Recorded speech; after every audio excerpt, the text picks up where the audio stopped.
Hi, this is Ken Quinn, Regional Director with U.S. Term Limits. I really do not understand why the Constitution's Article 5 convention is so confusing for some people, especially when the men who drafted it and voted for it explain in great detail the very reason for it in their writings. When we examine the debates at the Federal Convention, the Federalist Papers and the Anti-Federalist Papers, the debates at the state ratifying conventions, letters of correspondence between the framers during this period, the debates in Congress in 1789 over the very first Article 5 application, and the 400 plus Article 5 applications passed by the state legislatures, the evidence is irrefutable that a convention can only propose the amendment or amendments that two-thirds of the legislatures specified in their application to Congress. Here is a great example of what I'm referring to. In Federalist 85, Alexander Hamilton argued against the effort by the Anti-Federalists to call a second convention to adopt another constitution, and explained how difficult that would be as opposed to simply proposing amendments to the Constitution once it was ratified.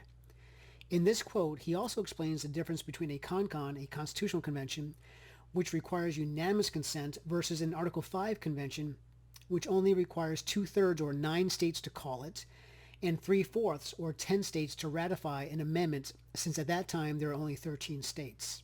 Quote, every constitution for the United States must inevitably consist of a great variety of particulars, in which 13 independent states are to be accommodated in their interests or opinions of interest. Hence the necessity of molding and arranging all the particulars which are to compose the whole in such a manner as to satisfy all the parties to the compact. But every amendment to the Constitution, if once established, would be a single proposition, and might be brought forward singly, and consequently whenever 9 or rather 10 states were united in the desire of a particular amendment, that amendment must infallibly take place. There can therefore be no comparison between the facility of effecting an amendment and that of establishing in the first instance a complete constitution." Unquote. Do you see how straightforward this is? Just as we need two-thirds of Congress to propose amendments, we need two-thirds of the state legislatures to apply for one. Thank you, Mr. Hamilton, for making this so easy to understand.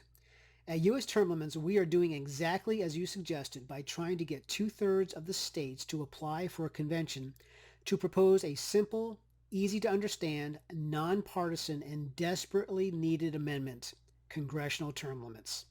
Please sign our petition at termlimits.com and join the revolution.